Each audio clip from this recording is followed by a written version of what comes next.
Who are joining remotely must be visible on screen for the purposes of identity verification, establishing and maintaining a quorum, participating in the proceeding, and voting. Those members who must continue to use the software platform's video function while in attendance unless they experience connectivity issues or other technical problems that render them unable to participate on camera. If a member experiences technical difficulties, they should contact the committee staff for assistance. Video of members' participation will be broadcast in the room and via the television internet feeds. Members participating remotely must seek recognition verbally, and they are asked to mute their microphones when they are not speaking. Members who are participating remotely are reminded to keep the software platform's video function on the entire time they attend the proceeding. Members may leave and rejoin the proceeding. If members depart for a short while for a reason other than joining a different proceeding, they should leave the video function on. If members will be absent for a significant period or depart to join a different proceeding, they should exit the software platform entirely, then rejoin if they return. Members may use the software platform's chat feature to communicate with staff regarding technical or logical support issues only. Finally, I've designated a committee staff member to, if necessary, mute unrecognized members' microphones to cancel any inadvertent background noise that may disrupt the proceedings.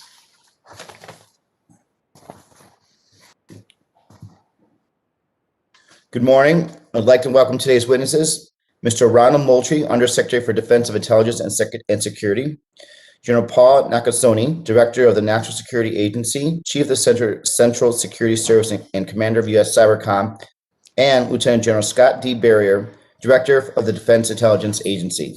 I'm pleased to see each of you today.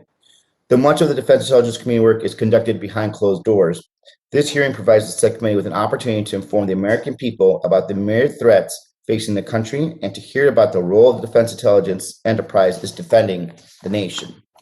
The complex threat environment requires our defense intelligence communities to change to meet not only traditional threats, but also transitional threats from pandemics to climate change, to threats from chemical weapons and information warfare.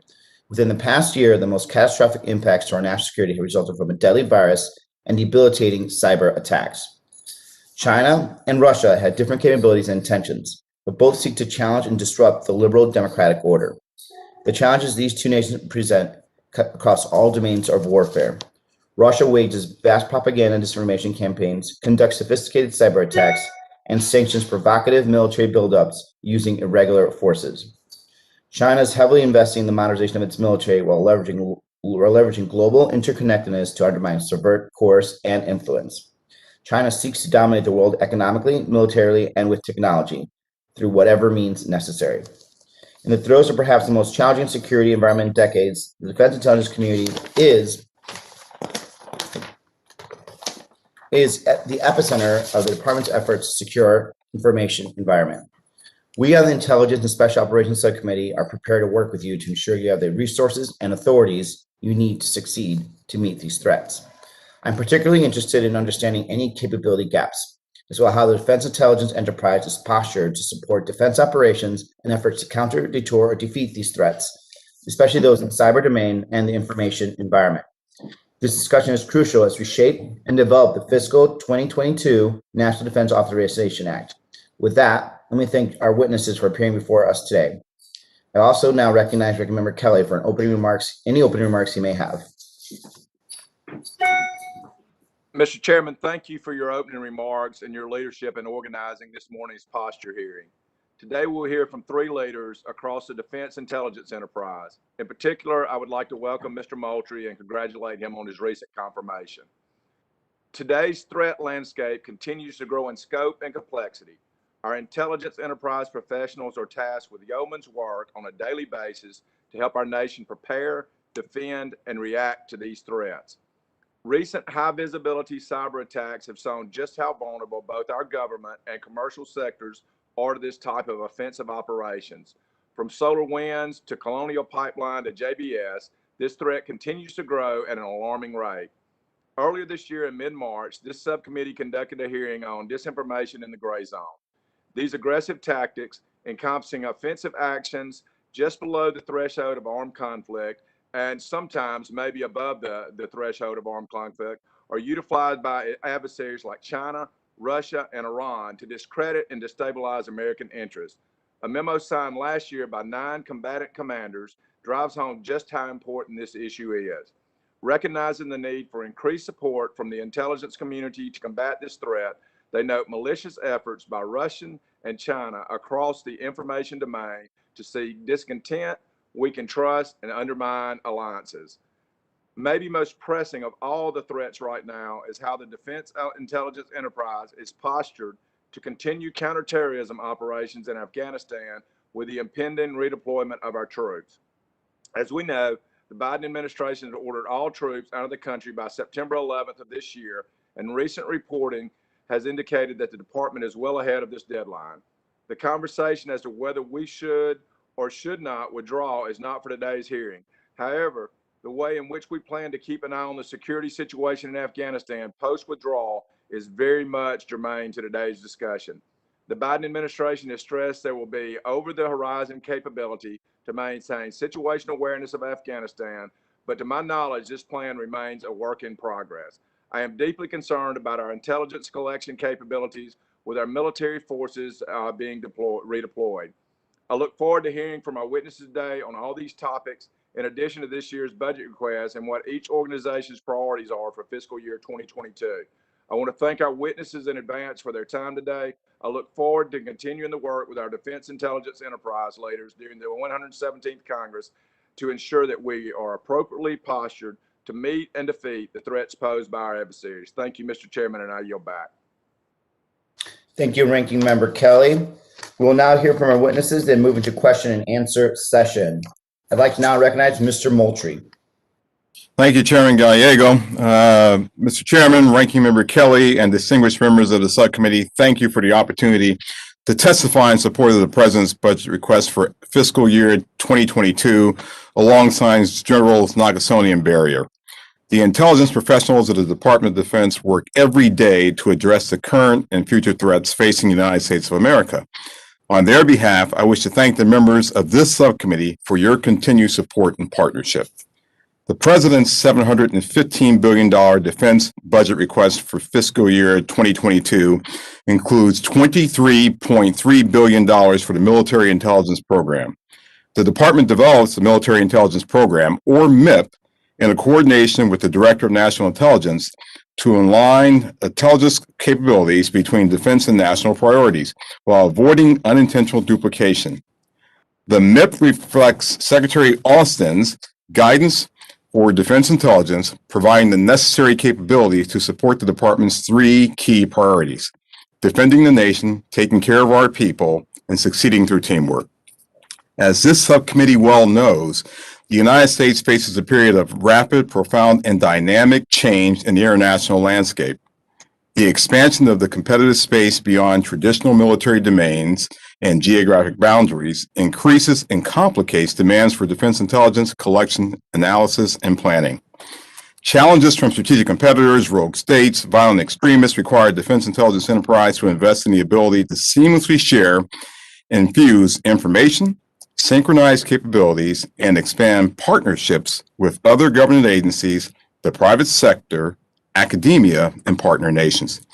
To address these challenges, the Defense Intelligence Enterprise is focused on the following priorities: the pacing challenge of China, advanced and persistent threats from Russia, North Korea, and Iran, and understanding and harnessing rapid technological advancements and countering adversarial non-state actors.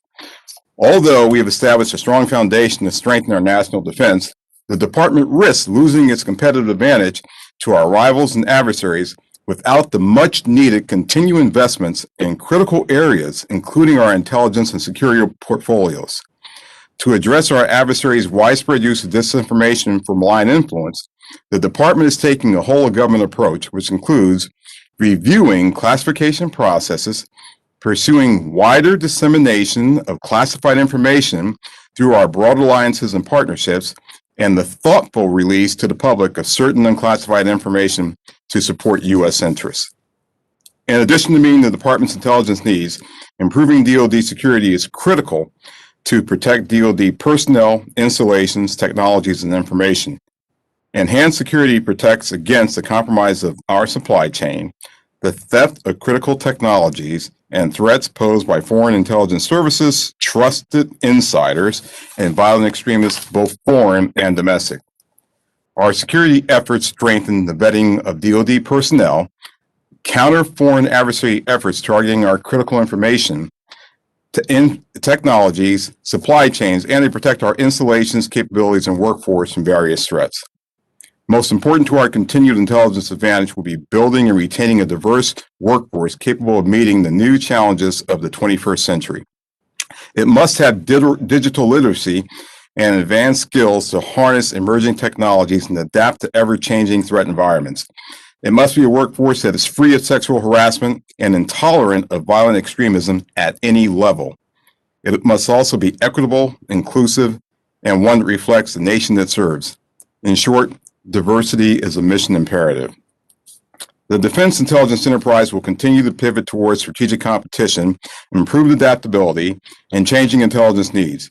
We will continue our investment in artificial intelligence and machine learning, as well as intelligence, surveillance, and reconnaissance resiliency, while creating efficiencies and improvements in tasking, collection, processing, exploitation, and dissemination capabilities.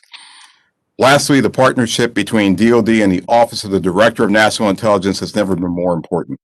Collectively, we will deliver the intelligence readiness, resources, technologies, and solutions essential for protecting and ensuring our U.S. national security. Intelligence community partnerships support efforts across the government and are strengthened by our allies and partners who provide perspectives and capabilities to meet our nation's intelligence and security needs. Thank you for allowing us the opportunity to talk about the Defense Intelligence Enterprise, and we are grateful for your support to the intelligence and security capabilities that the Department of Defense relies on and to defend the United States. I look forward to your questions. Thank you. And now we'll hear from General Nakasone. You're recognized. Chairman Gallego, Ranking Member Kelly, members of the committee, thank you for your enduring support of the National Security Agency and for the invitation to testify today. As Director of the NSA, it's my great honor to lead the women and men of NSA. We provide vital support to policymakers, the Department of Defense, and the intelligence community. We nurture talent, drive technology and innovation, and maintain a competitive advantage over our adversaries. Our focus is on two missions: signals intelligence and cybersecurity. Through our signals intelligence mission, we achieve access to our adversaries' network and data, which provides the nation with an information advantage in competition, crisis, or conflict. Our cybersecurity mission postures us to prevent and eradicate cyber threats to U.S. national security systems and critical infrastructure, with a special emphasis on the defense industrial base and the improvement of our weapons security. Specifically, the NSA Military Intelligence Program provides resources for vital cryptologic capabilities to increase the ability of the Defense Intelligence Enterprise to deliver accurate and timely intelligence to combatant commanders and deployed forces. NSA focuses on delivering comprehensive intelligence support to enable DoD cyberspace advantage, providing technical enhancement of service capabilities to ensure strategic advantage, supporting deployed warfighters and combatant commanders in a competitive and dangerous security environment. NSA's access operations and collection capabilities continue to evolve in response to the threat landscape and the telecommunications complexity encountered in the strategic environment. Consistent with the Secretary's priorities and the interim national security strategic guidance, near-peer competitors, specifically China and Russia, are the principal priorities for the department and our agency. An NSA-led reinvestment in the ability to exploit signals associated with advanced weapons and space systems will improve warfighter weapons and space readiness. This initiative will enable real-time threat data dissemination through the development of automated processes and streaming of the intelligence mission data. Maintaining the trust and confidence of our nation's leaders and the public remains a top focus, and we continue to practice sound stewardship of the resources appropriated to us. We look forward to working with the subcommittee and are truly grateful for the support of Congress that has been given to our agency. Thank you, Chairman. Thank you, General. Lieutenant General Berry, you are now recognized. Good morning, Chairman Gallego, Ranking Member Kelly, and members of the subcommittee. Thank you for the opportunity to discuss threats facing this nation, and DIA's support to the National Defense Strategy. The nature and scope of the national security environment in which we operate is largely shaped by strategic competition, the continuous push and pull among the United States, China, and Russia for global strength and influence. At DIA, we are working to provide the U.S., along with our allies, a decision advantage across all warfighting domains and geographic boundaries, with competitors who intend to challenge, limit, or exceed our military capabilities. Their capabilities include more lethal ballistic and cruise missiles, growing nuclear stockpiles, and gray zone measures such as ambiguous unconventional forces, foreign proxies, information manipulation, cyber attacks, and economic coercion. China remains a long-term strategic competitor to the United States. As a pacing threat, it poses a major security challenge. Beijing uses multiple approaches, including diplomatic, economic, espionage, and military to achieve its strategic aims. China continues its decades-long military modernization to build an incredibly lethal force that will almost certainly be able to hold U.S. and allied forces at risk at greater distances from the Chinese mainland. The Russia military poses an existential threat to the United States. Russia has a growing ability to project power with long-range precision cruise missiles. Its investment in conventional forces, strategic nuclear forces, and its strategic deterrent place the U.S. homeland at risk. Both China and Russia consider space integral to winning wars and have reorganized their militaries to integrate space, operations, and counter space capabilities. In addition to these two state actors, we face other pressing challenges with North Korea, Iran, and Afghanistan. North Korea has tested dozens of missiles since mid-2019. Iran challenges U.S. interests with its sophisticated military capabilities, broad proxy and partner networks, and periodic willingness to use force against U.S. and partner forces. Violence in Afghanistan remains elevated as peace negotiations have slowed since late 2020, and the Taliban continues to apply military pressure on the Afghan government. At the same time, the threat from terrorist organizations will persist across the region. Although Al-Qaeda's appeal to Salafist jihadists has waned, ISIS remains the preeminent Salafist jihadist group, sustaining more than a dozen insurgencies globally, is expanding its African presence, and probably rebuilding its ability to direct attacks in the West. Transnational racially and ethnically motivated violent extremists, or REMV, organizations also operate across borders and attract recruits and spread ideology online. The United States will also face increasingly advanced, persistent, and sophisticated cyber attacks from an array of state and non-state actors. Today's threat environment reflects rapid, significant technological change and adversarial challenges in every operating domain. I am committed to ensuring DIA is positioned to meet these challenges by modernizing key capabilities across the top secret IT network, our foundational military intelligence mission, and our ballistic missile technical collection architecture. I am proud to lead DIA and its outstanding workforce. Thank you for the opportunity to testify, and I look forward to answering your questions. Thank you, Lieutenant General. And now we'll move on to the question portion. Every member will have 5 minutes to ask their question, and I will begin with my question, and then we shall move to Ranking Member Kelly. Make sure I see the timer. Perfect. Okay. Mr. Moultrie, do you believe that Defense Intelligence Enterprise is agile enough to adapt and meet the emerging threats we see today? And is the enterprise postured in such a way to be proactive rather than reactive? Representative Kelly, thank you for the opportunity to speak once again. I believe that the Defense Intelligence Enterprise is currently capable of meeting many of the challenges that we face from the threats today. But I believe that we have to continue to become more agile and more adaptive. We know that our adversaries are using non-traditional means and non-traditional tools to go after us. They operate outside the laws that enable them to do things that we must be able to counter. there are also technological challenges that we are facing that we have to be able to adapt to. So while I believe that today we're able to defend the nation, we're able to meet the threats that exist today without significant changes and significant adaptation, we may begin to fall behind. So those will be the issues and those will be the activities that we'll be focused on in the coming years.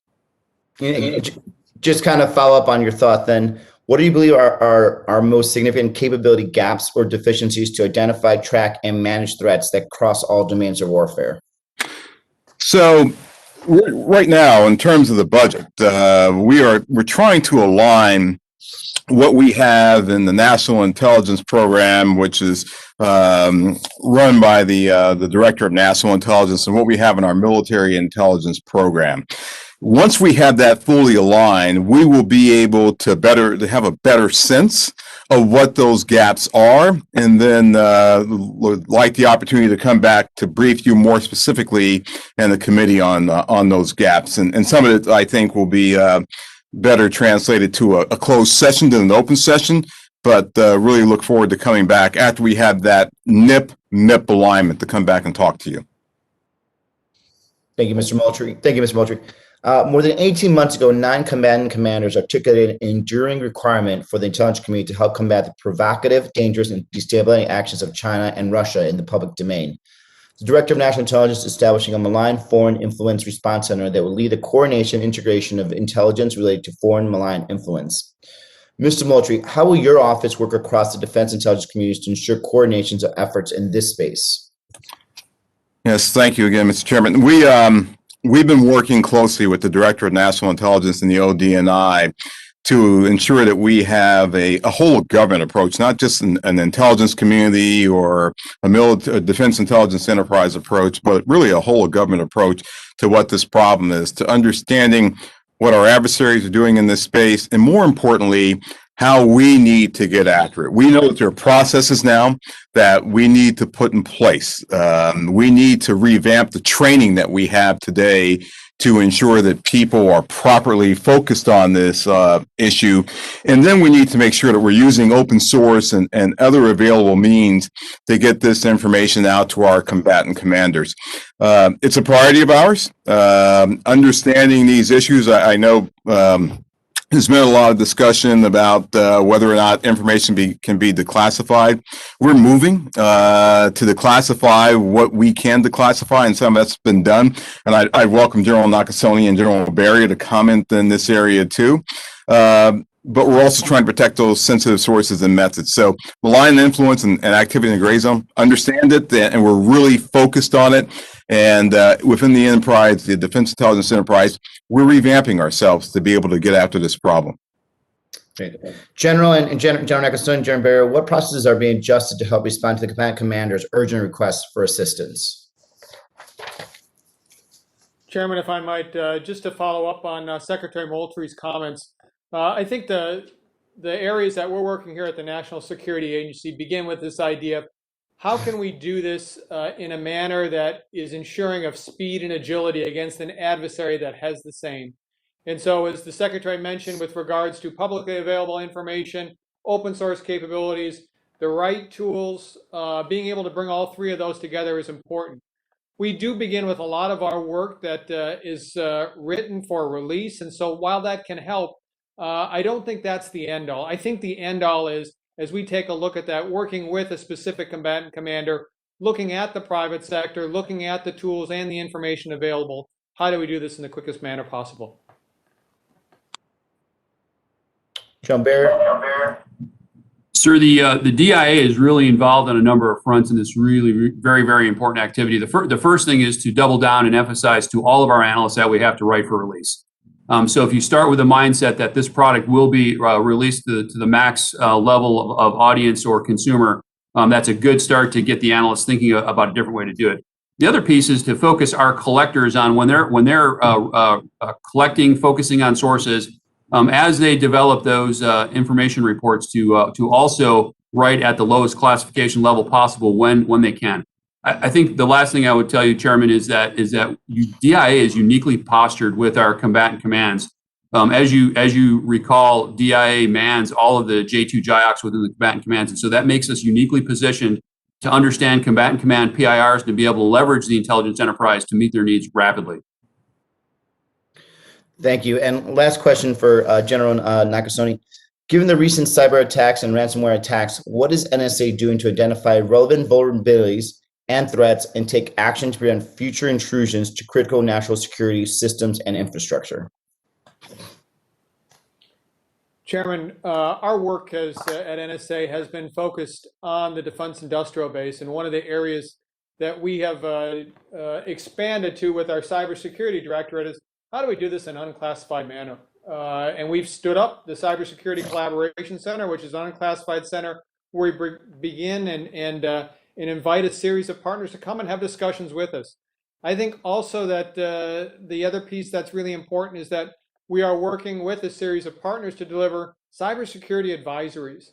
And why is that important? Because being able to take our technical capability, our knowledge of what the adversary is doing, and then writing that at a means that it can be released broadly is almost like providing inoculation to a number of areas where we know there are vulnerabilities. And it comes with the stamp of approval of the National Security Agency. So that's where our focus has been, Chairman. Thank you. Representative Kelly? Thank you, Chairman Gallego. Mr. Moultrie, you mentioned a budget number in your opening statement. What was that budget number again?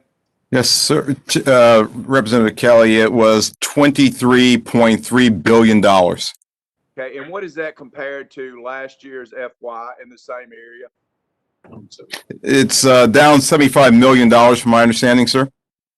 Yeah, and that's something I really hope you guys will help us with. I'm also on the budget committee, and we keep throwing out this 715 like we're getting a raise in defense. And the reality is it's actually a cut in defense, and that doesn't count the $600 billion that is going to climate change, which I'm not opposed to, but it shouldn't be out of defense. It should be above and beyond what we're doing.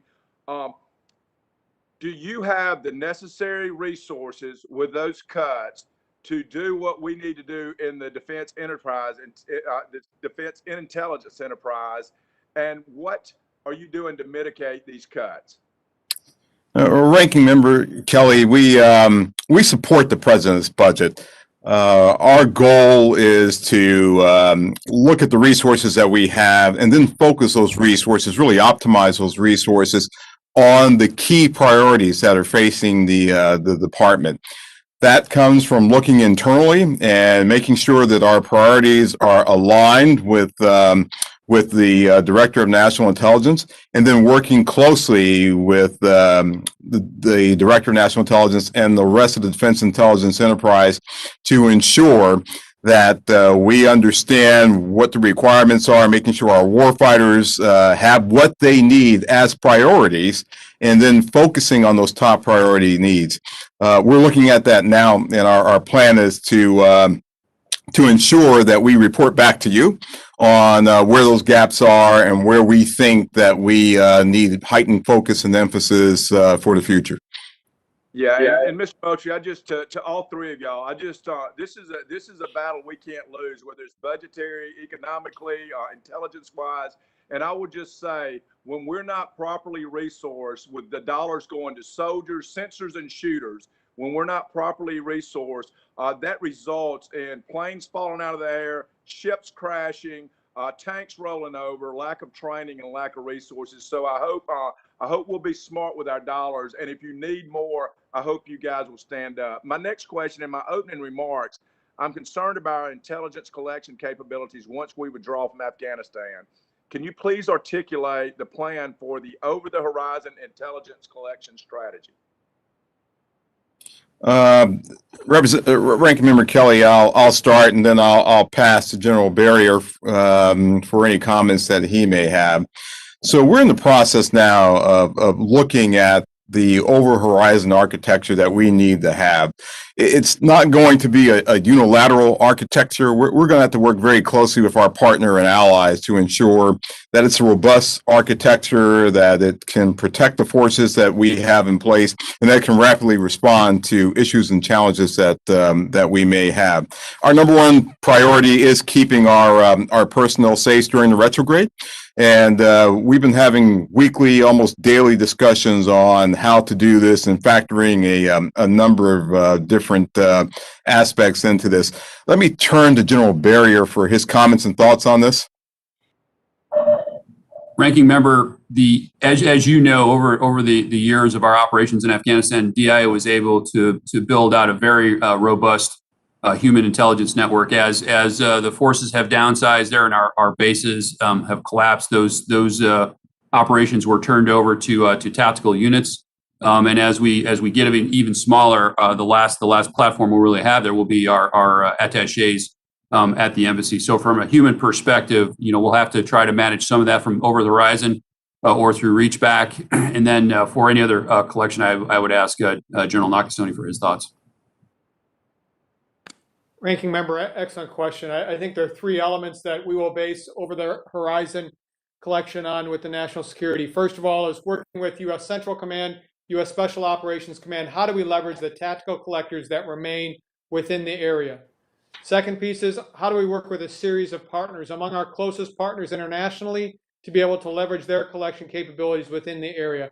And the third piece, very frankly, is being able to leverage our national collection capabilities.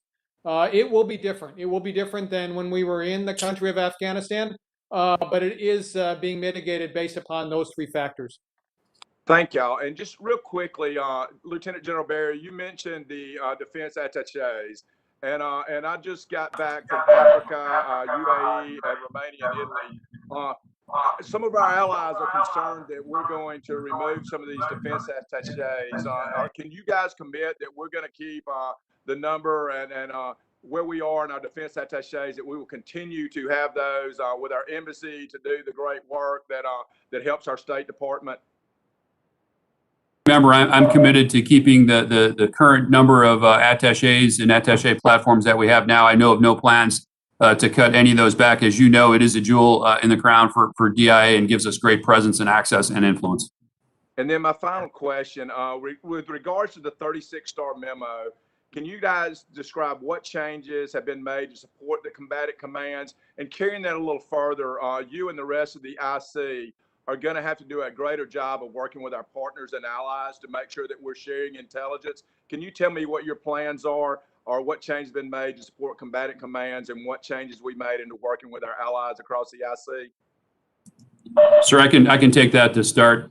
Our presence and access into the combatant commands allows us very unique insight on the requirements for combatant commanders. So I would say at speed, we're able to turn those around as quickly as I can. With any DI reporting, we can go very, very rapidly to get that to the right level of classification that they need for their operations. In addition to that, I'll just reemphasize this whole business of right for release. We have to emphasize that with all of our analysts so that they know when they're dealing with sensitive material. We have to do our best to get it to the lowest level that we possibly can. And in terms of partners, as you know, we have a very, very robust partnership with our key partners, which are Five Eyes, but we also have partnerships with many others.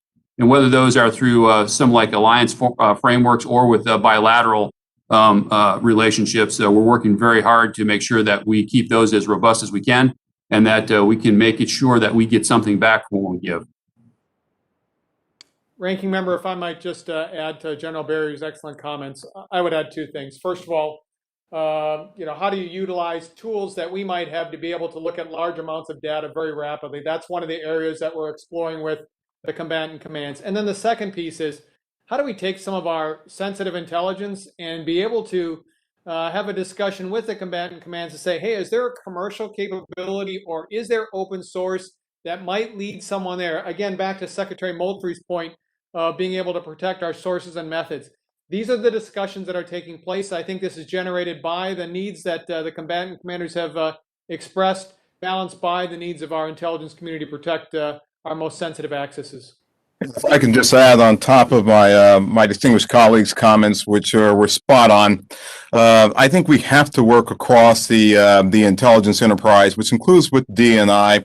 It's a whole of government effort. There's so much information that's out there, things that we're learning, and the open source arena is not just a purview of the defense intelligence enterprise or the intelligence community. So working as a whole of government, making sure we have the right policies in place, and that we are leaning forward in this space, Ranking Member.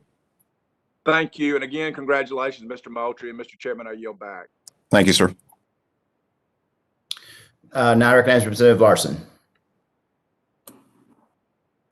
Thank you, Mr. Chair. First question I have is for Mr. Moultrie. A 2020 GAO report showed certain demographic groups experience disparities and challenges within the intel community. So I want to know if you could be specific about what your plans are for recruiting, retaining first and second generation Americans, especially women and people of color, into the intel community. And Representative Larson, thank you very much. This is I mentioned in my opening remarks, it's a mission imperative for us. As you know, the demographics of our country are changing. We have to recruit our best, our brightest. We have to recruit those individuals who bring different perspectives, and we have to be inclusive in all that we do.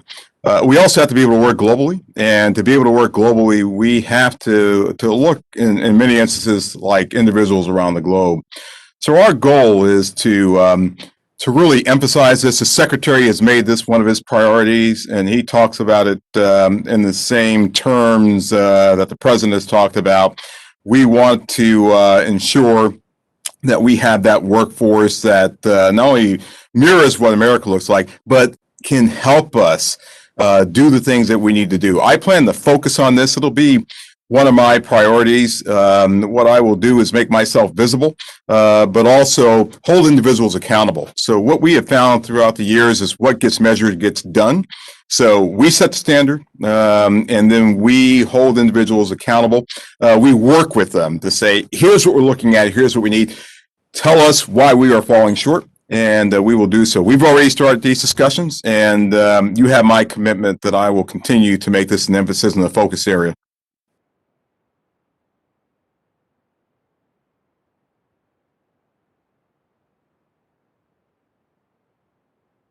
Representative Larson, do you have other questions? Sorry, I muted myself to listen to the answer. I apologize.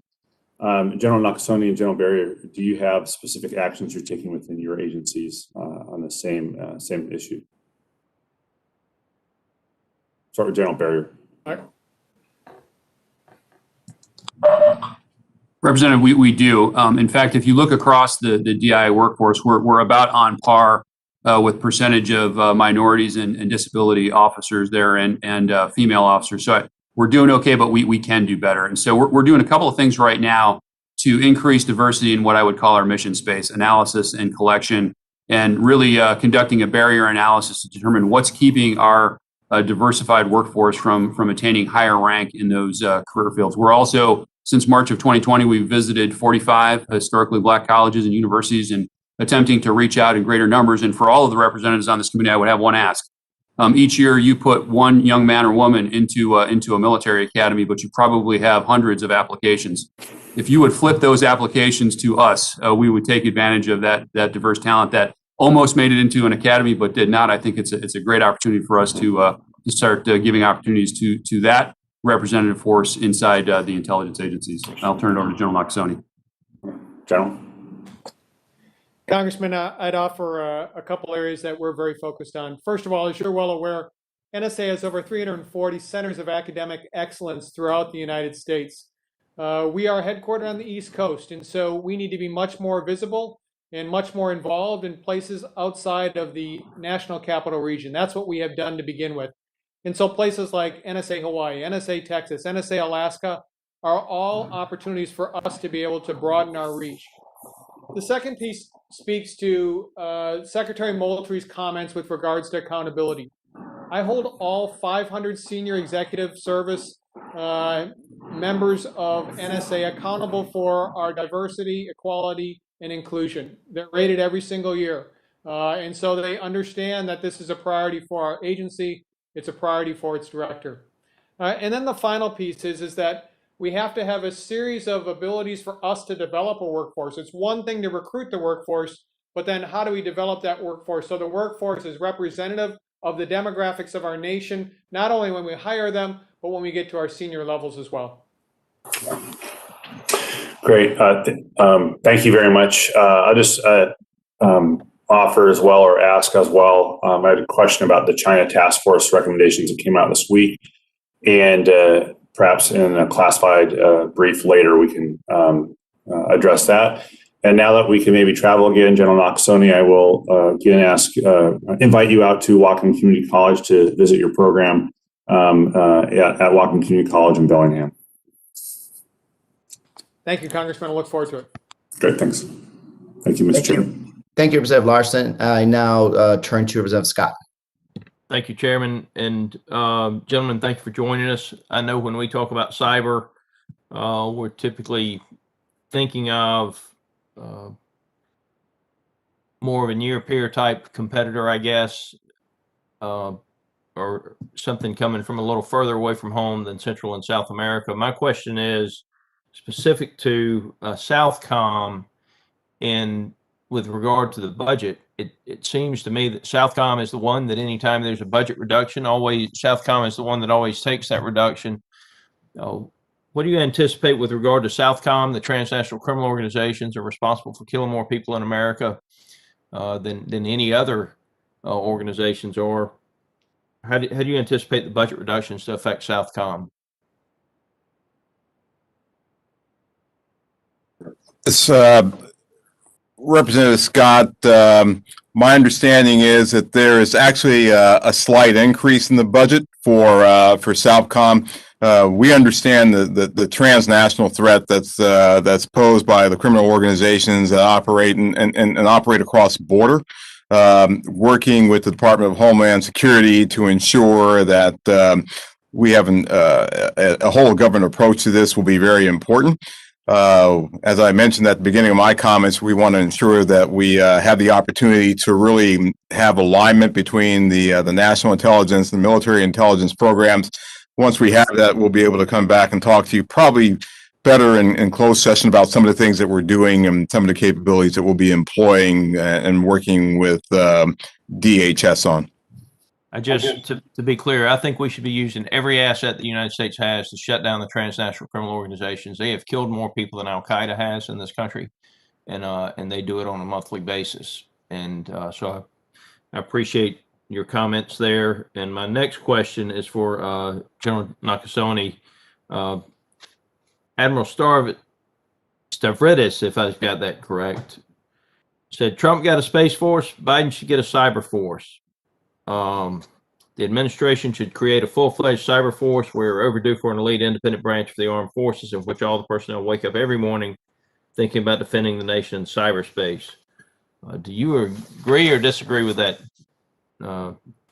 General? I mean, should we establish a cyber force? I mean, Fort Gordon is in my state, not too far from where I live, and just open to suggestions with that. And I'm open to the creation of a cyber force if that helps us better carry out the mission. Congressman, thank you for that question, and I appreciate Admiral Stavridis' thoughts on that. Here's what I've experienced over 10 years working within cyber.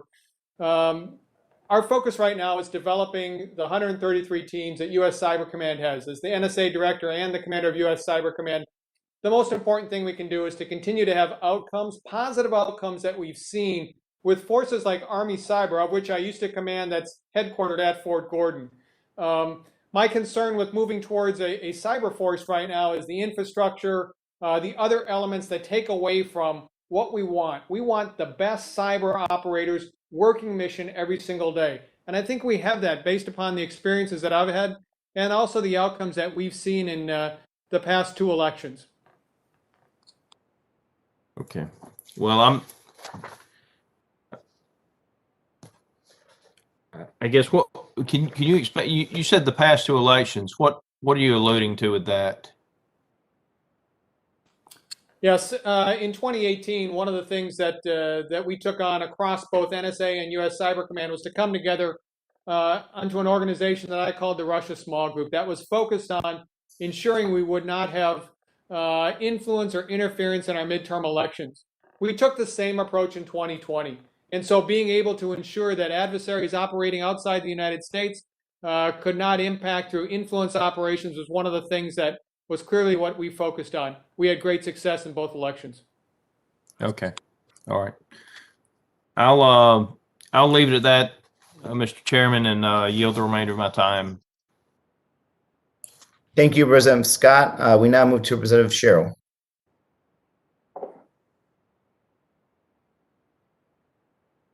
Thank you so much. I really appreciate all of you coming today. I want to thank you for your service, as well as to extend my appreciation to all the members of the Defense Intelligence Enterprise, both military and civilian, for their selfless service to our country. The victories of the Defense Intelligence Enterprise aren't always known to our fellow citizens, but your efforts play a critical and often unsung role in our nation's security and stability. As all of you are aware, over the past few years, there's been an increase in incidents targeting the United States, its people, and its infrastructure from a number of adversaries to include China, Russia, Iran, and North Korea. These gray zone tactics used include cyber attacks, misinformation, and providing safe haven to those who target the foundations of our democracy. So it's no secret that some of the first tools the U.S. leverages in response to this aggression are economic or financial in nature, in part due to the direct effort economic sanctions have on the kleptocratic leaders in China, Russia, Iran, and North Korea. Economic sanctions hit them where it hurts. So the DoD has under its authority half of all the intelligence community agencies that could gather intelligence to support these aims. Does the Defense Intelligence Enterprise prioritize the acquisition and dissemination of foreign government financial data to the Departments of State and Treasury to support really the all of government sanctions response to these adversaries? Representative Sherrill, I'll start, and then I'll turn to my colleagues who will also have some input in this area. So we have a very robust, and I'm using this based on my past history and roles that I've served in the intelligence community and defense intelligence enterprise. We have a very robust mechanism in place to understand what's happening in the financial realm, economic sanctions, the potential thwarting of economic sanctions. And we have great exchange with the various interagency partners that rely on this information to inform not only their activities, but also to help inform their policies. Our goal is to continue to do that. We know that we can't operate in a vacuum. We see these activities occurring. We incur these hits on our system and our infrastructure. We know the president sets the policy and we enact those policies, but we also put in place those mechanisms to help the government really evaluate the effectiveness of their policies and how we should do things. So my understanding is we have done that. Of course, we will continue to do that. Let me turn to General Nakasone and General Barrier to add any comments that they have in this space.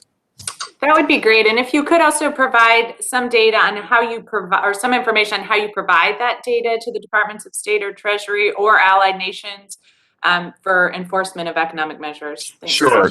Representative, without going into great specifics, I'll let General Nakasone talk to this because his organization has a very robust way of providing this information real time and to getting feedback, and also has individuals who are integrated to help them understand this information. So, General Nakasone, can I pass this to you, sir?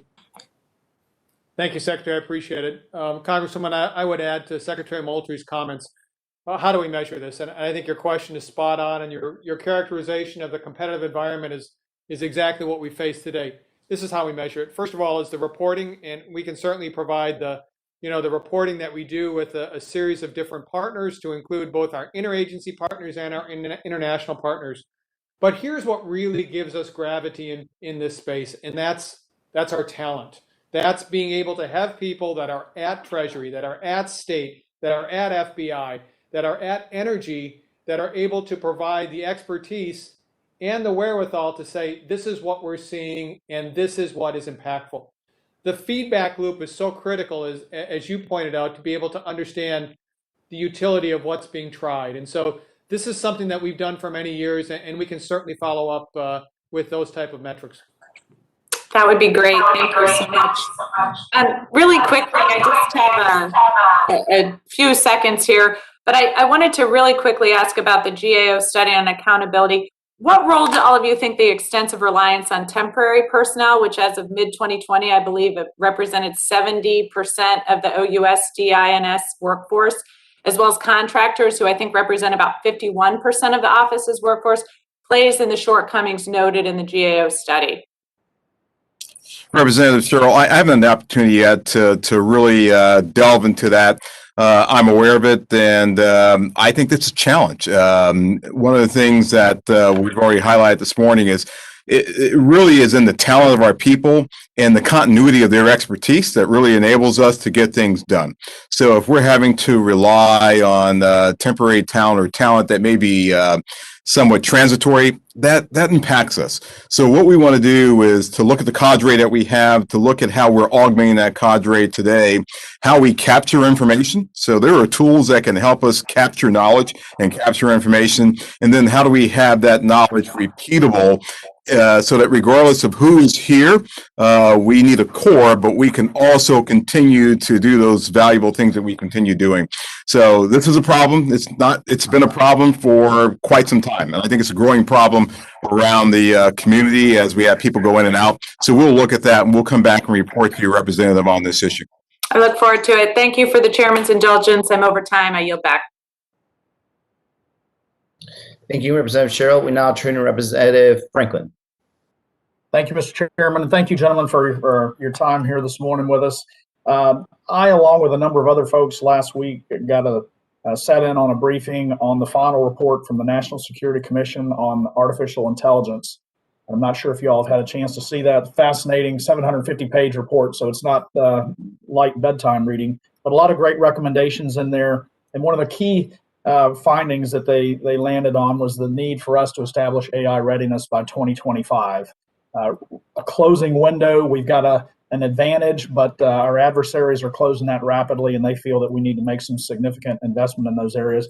I know that we have as an intelligence community with things like Project Maven and Mars. I know we're working to capitalize on artificial intelligence and machine learning. You know, one of the findings they said was the intelligence community will benefit from AI more than any other national security mission. But then further, we've talked a little bit about talent. They said the talent deficit in DoD and the intelligence community represents the greatest impediment to our achieving that AI readiness by 2025.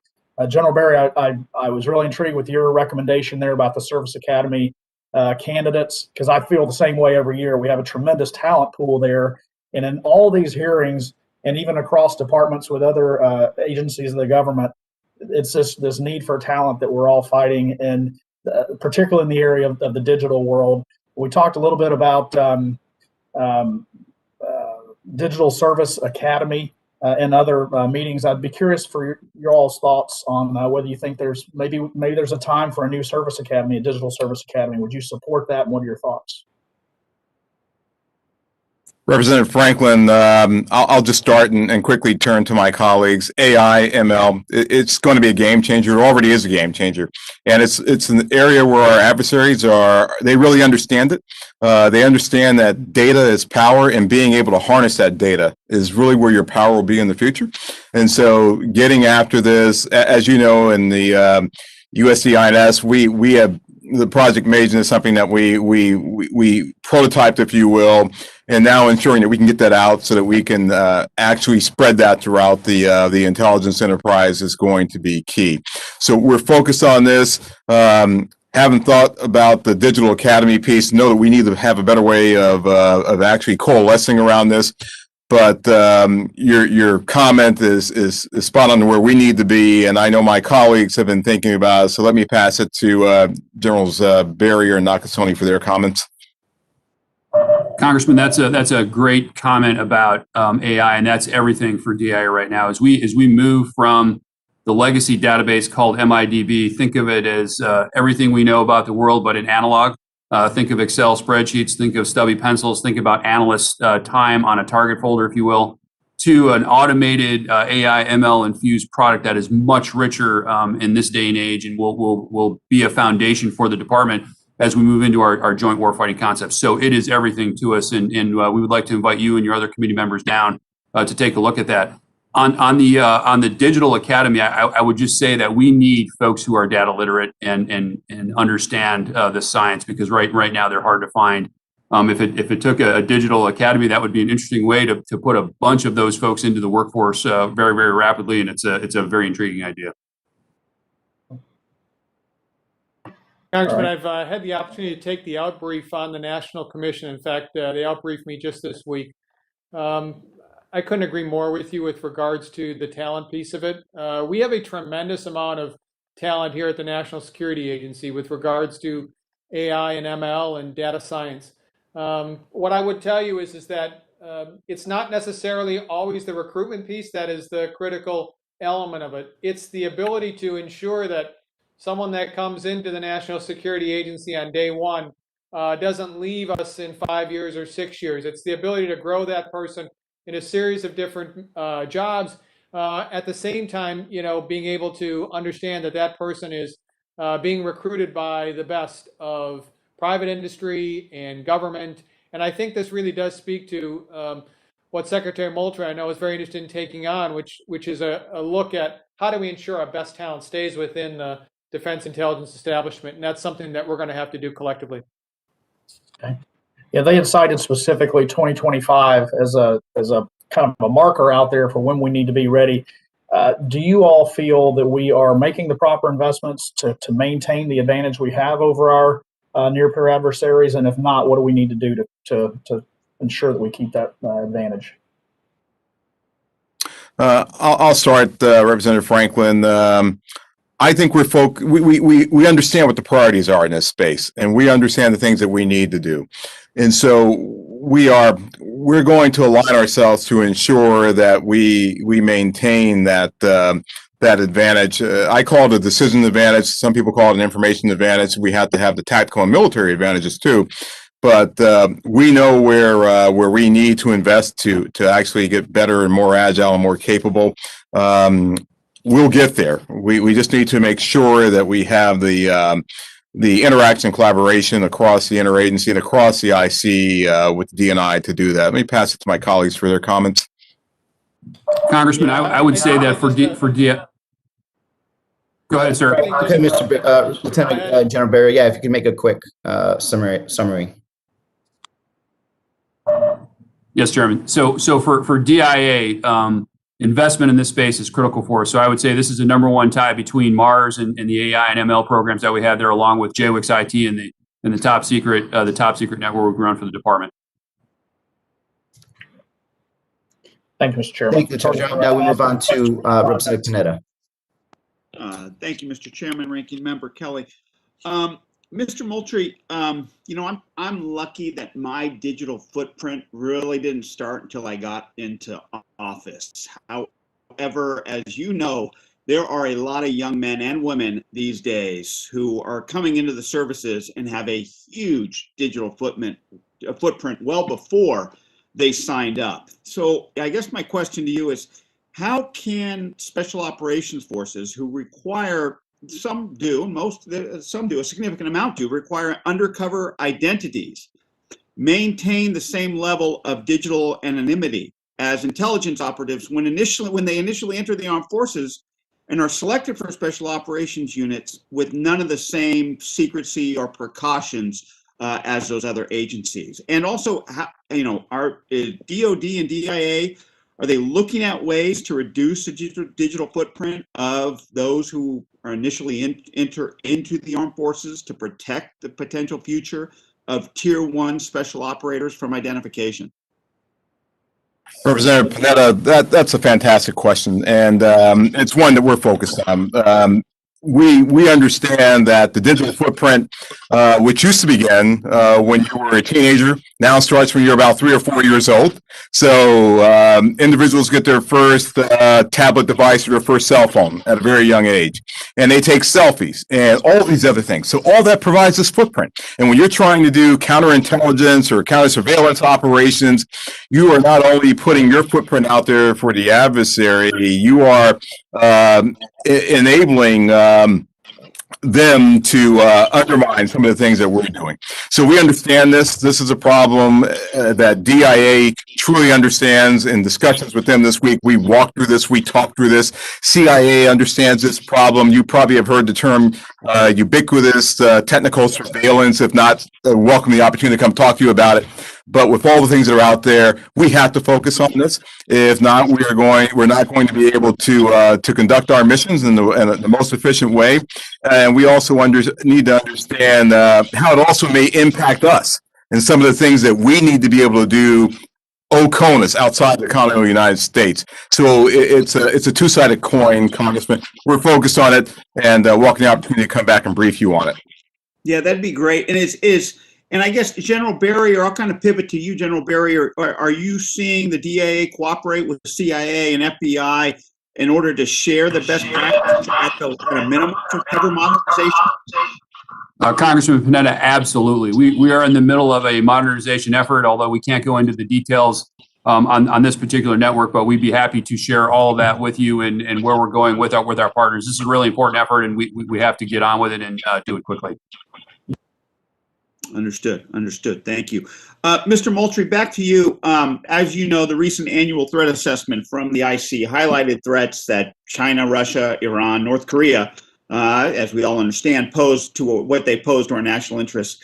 What actions are you taking to ensure that the DIE is producing intelligence on those threats that policymakers and warfighters alike can use to make informed decisions? Representative Panetta, we look at this as an end-to-end problem.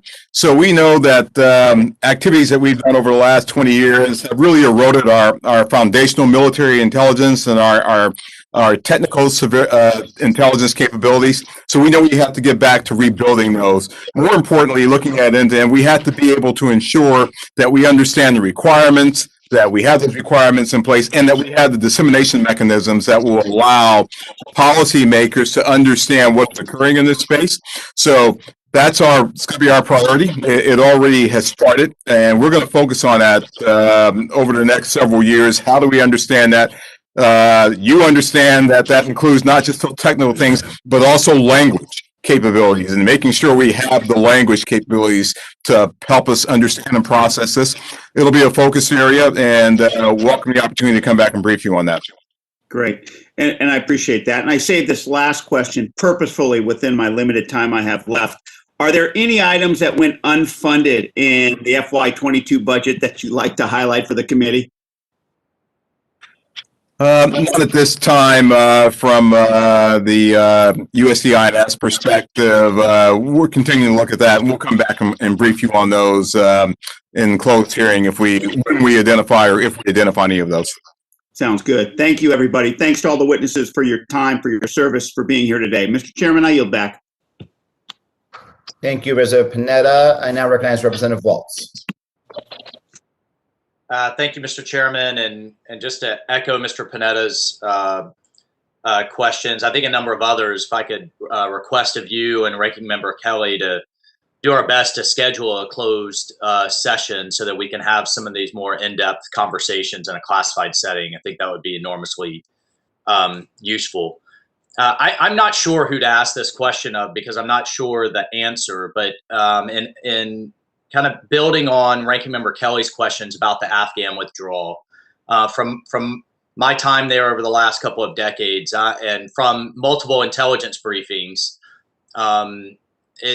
there is a strong likelihood that we may have to go back, that Al-Qaeda will resurge in the wake of Taliban gains, does intend to attack the United States again if given the opportunity. So my question is, where is the 20 years of operational and intelligence data going?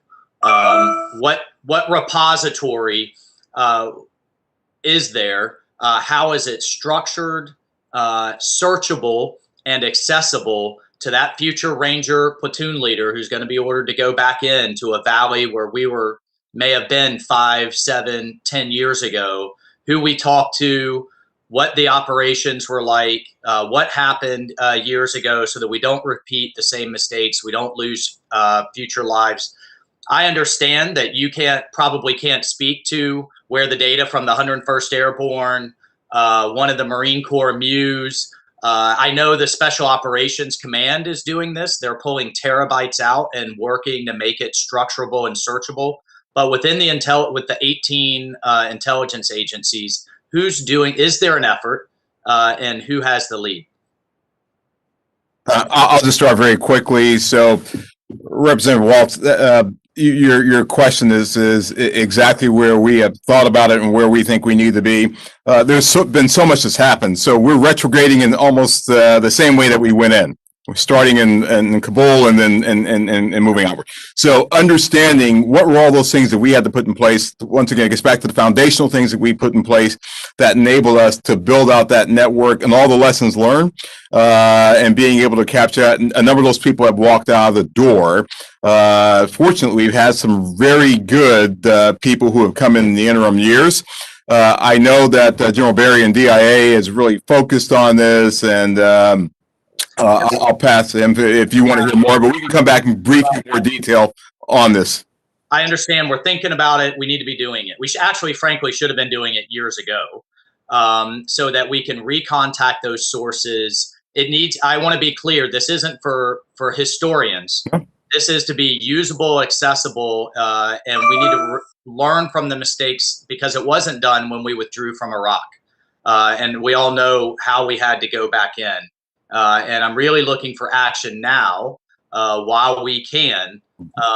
Does anyone have the lead? Is this being done, or is this something we need to mandate through the NDAA process?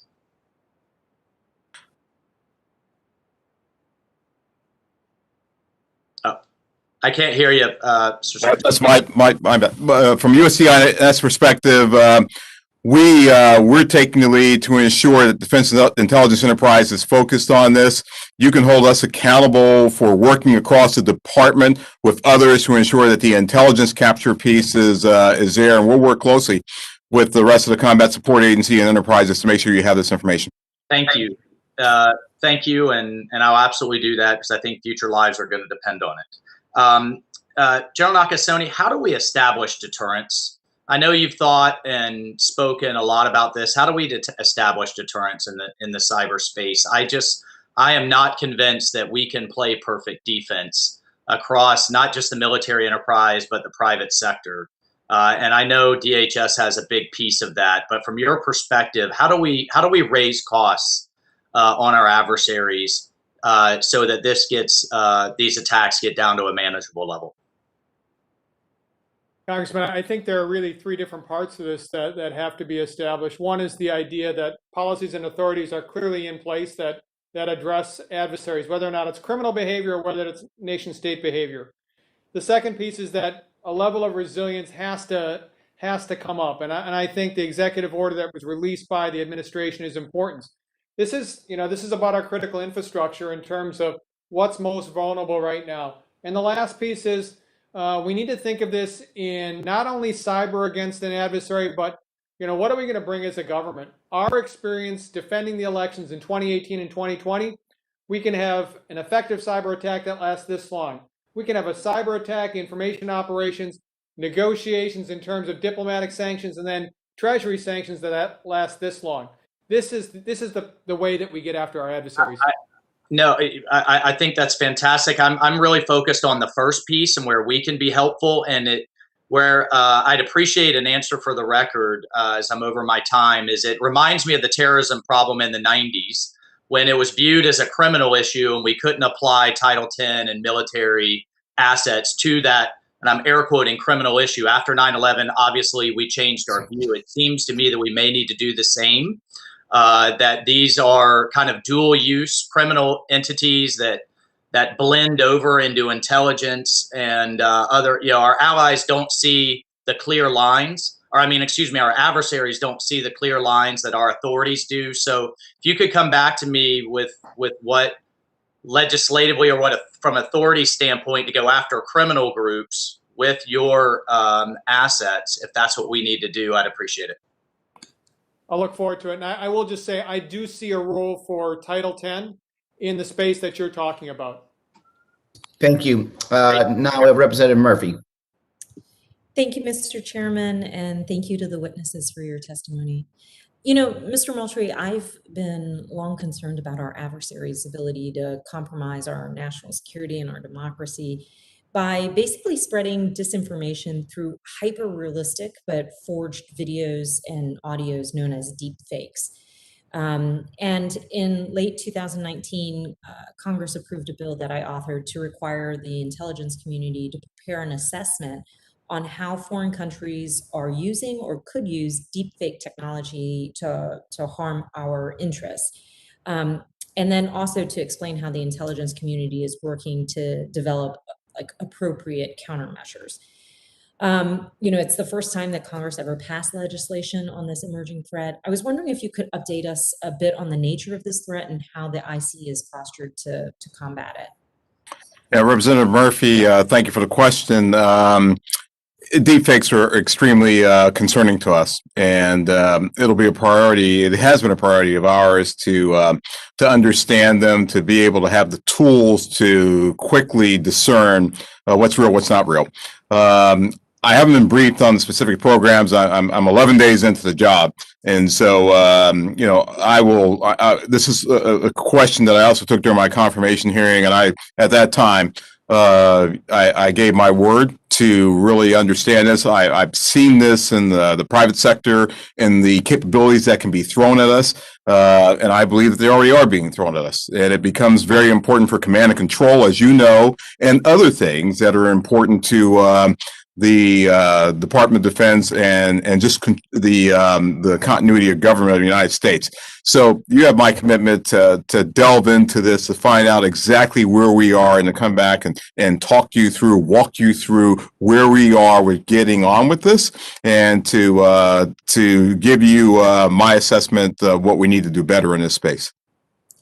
Well, both my congratulations for your new job, but also my sympathies that you're appearing before Congress 11 days into it. And I'm going to follow up on another issue that is of interest to me for you. And it's basically our effort to combat our adversaries' use of disinformation.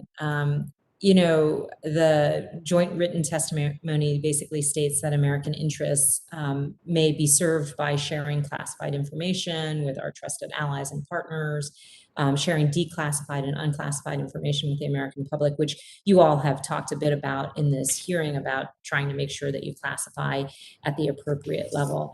But I think, you know, as Winston Churchill famously said, a lie gets halfway around the world before the truth has a chance to put its pants on. And he said that way before the advent of the digital age. And I think that is even more true today than ever before. And knowing that we're engaged in information warfare, I think, you know, the best defense against disinformation is accurate information. To the greatest extent possible, we should probably arm our citizens with information about the threats they face and the lies that they confront. And, you know, can you talk a little bit about how exactly the intelligence community is overcoming its sort of natural propensity for secrecy and declassifying accurate information to be able to share with the American people to kind of rebut this disinformation? At the same time, still protecting intelligence sources and methods. Yes, Representative Murphy, our goal is to ensure that we're classifying at the right level and not overclassifying, and especially in this space where there's so much disinformation out there, just ensuring that we can work with others across the government to ensure that they understand. I think first we have to start, as you rightly said, within the intelligence community to ensure that we are declassifying what we need to declassify, then working with other government agencies who have responsibilities for disseminating to our population what the real threats are, working with Homeland Security and others to ensure that they understand. We have integrees who help us do that. but then approaching it holistically. Our allies and partners play a key role in this. They understand what's happening in their space. Many times things have happened in their space before they happen in our space. So working to ensure that we have a global view of this, a global message that we have, and then that we message our populations at the same time. Because as you said, for some reason, there's a propensity, and maybe it's a cultural thing, for people to want to believe something that may be inaccurate instead of believing what may be true and good. And so there is a culturalization piece that has to occur here. There are experts in the government that are outside the intelligence community, working closely with them, working closely with you and your constituents to understand what their concerns are. I think that's really important, that you have the constituent piece, we don't. And then using that whole of government approach will be important to us. You have our commitment to do that. Great. Thank you so much. And I will yield back the remainder of my time. Thank you. Thank you. Thank you, Representative Murphy. I think we're done with our normal rank order questions. I'd love to see if there's any other member that has any other questions with the remaining time. I certainly don't, as the chairman. Recommend Member Kelly does not. I do recognize Representative Murphy. Go ahead. I did have one more question, and I wanted to make sure I had time for the response. You know, General Nakasone and Lieutenant General Berrier, I'm really focused on making sure that the Defense Intelligence Enterprise is recruiting and retaining native speakers of key foreign languages and training non-native speakers to high levels of proficiency. You all have already talked about in this hearing about the need to have people represent kind of the diversity of the country, but also the need to have folks who are able to be able to blend in foreign situations.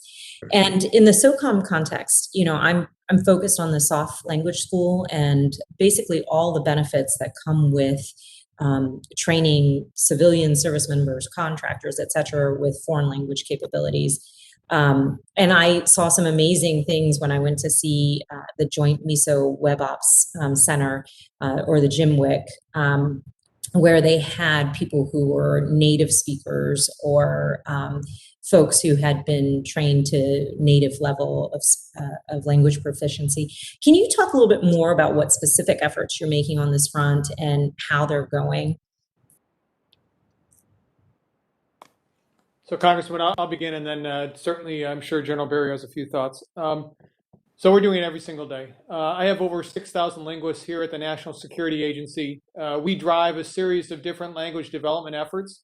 In terms of the work that's being done with military information support operations and military deception operations, that's done in partnership between the National Security Agency and Cyber Command. Would offer anytime you'd like to see that at the highest level in terms of what we're able to do against adversaries that are truly nation state adversaries. And I think that would be of great interest to you. But it begins with being able to drive the standards. That's the most important thing that I can do as director of NSA, is ensure that what's coming out of the military pipeline, what's coming out of our National Cryptologic School is meeting the needs for us and what we need to be able to do language-wise. And that, as you indicated, is really the signature of success. General Berrier? Thanks, sir. Representative Murphy, our language program isn't as robust as the NSA language program for a variety of reasons, as you can imagine, but it is no less important. And so we need our collectors in language. We need our analysts in language. All of our attachés go to language, extensive language training before we send them out to the field. So it's an important program for us. And the more hard languages we can get, Chinese, Russian, Arabic. I mean, that really is the future for us as we move to great power competition. And so, you know, with our footprint in the combatant commands, having analysts that understand and know the language as they're doing their intelligence analysis is so much more powerful. So thank you for that question. Thank you, and I look forward to setting up a time to come visit. Thank you for the invitation. I yield back. Representative Franklin. Yes, just one quick question for General Nakasone. Sir, with your pulse on all the threats that we face out there as a country, what would you consider to be the United States' top security threat, or the top couple? So, Congressman, I think both the interim national security strategy and the Secretary of Defense's guidance to us has been pretty clear. China is the pacing competitor for us. This is what we look at in terms of where we're at today.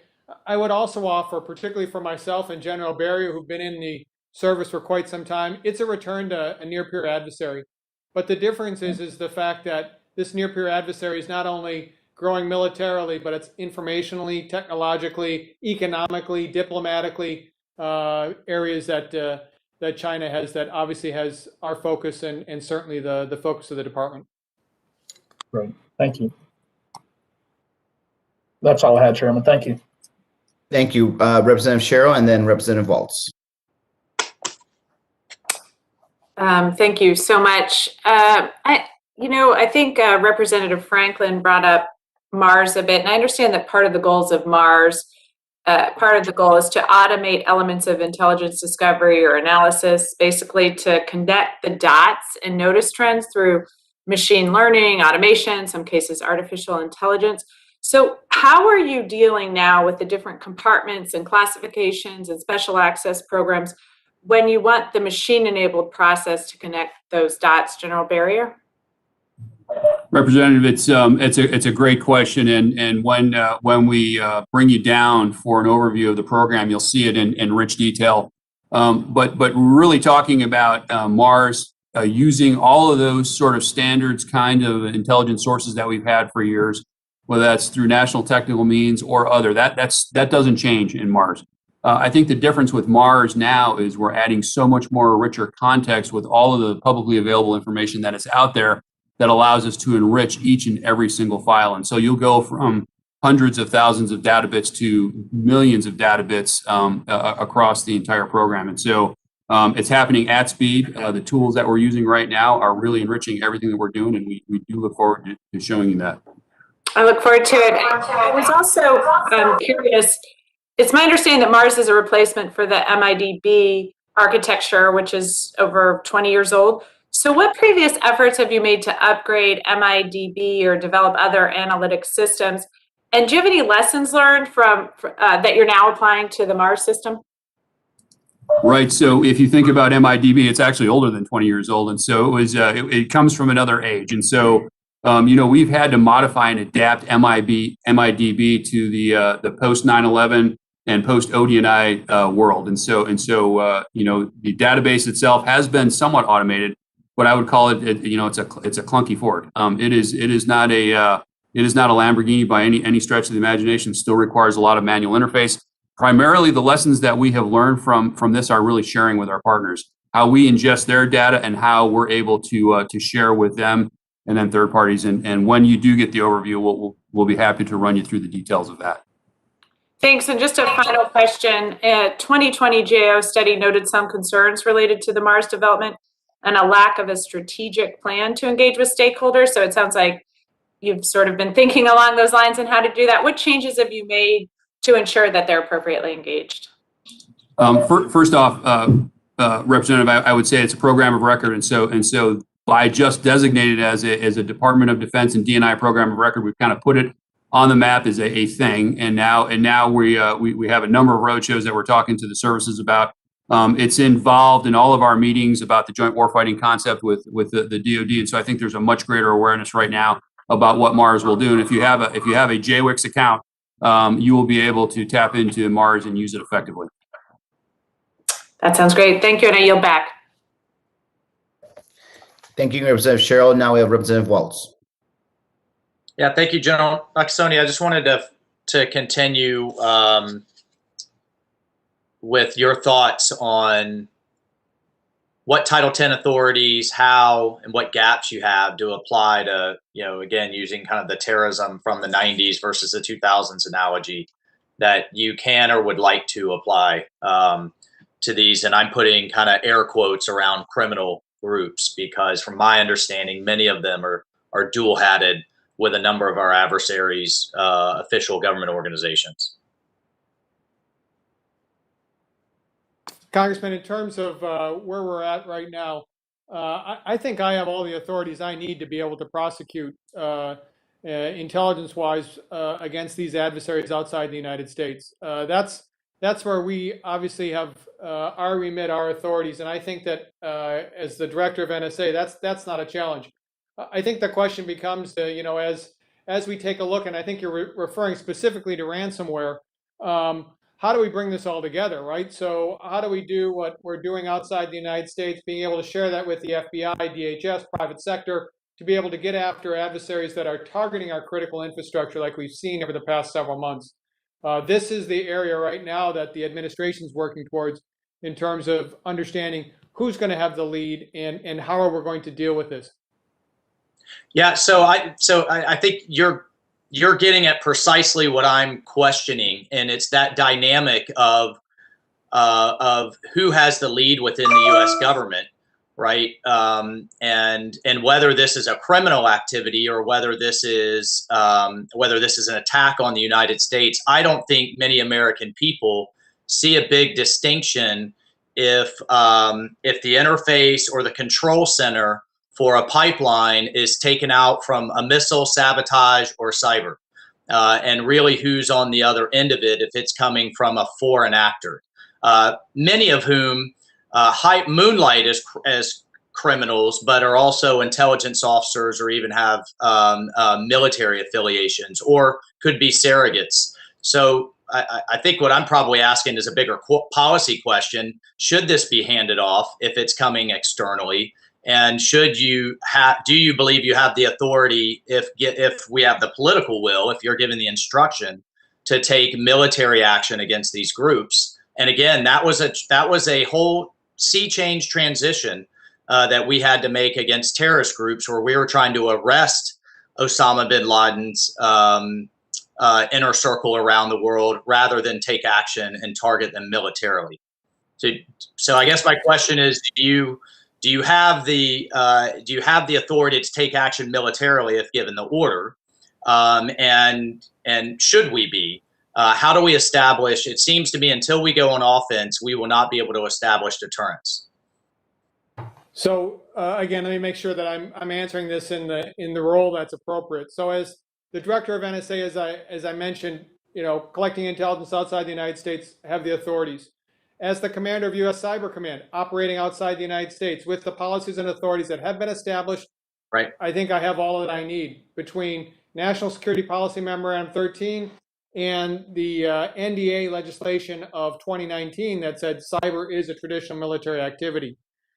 That's a very tactical answer to a broader question you have policy-wise, which I'll defer obviously to the policy experts. But this is obviously what's going on right now is who will have the lead on that? And, DOD will certainly have a role operating outside the United States, I would imagine. Okay, great. No, thank you. You're confirming for me that this is a matter of policy and political will to take, should we decide to as a country, should the administration decide to take military action against what some are classifying as criminal actors. Is that an accurate kind of resuscitation? Again, so I'm a big believer in the brief back, right, to make sure I understand. Again, sir, I think what you're identifying is a broader policy question in terms of who is going to lead, who is going to, and what type of activities are going to take place. My role is obviously as the commander of U.S. Cyber Command is provide a series of options, just like any other combatant commander. Got it. Yeah. Thank you. I appreciate that. And final question on the recruitment and the retention issue. Do you have any data, or do you have numbers on how many of your cyber warriors that decide to leave active duty transition into the Guard and Reserve?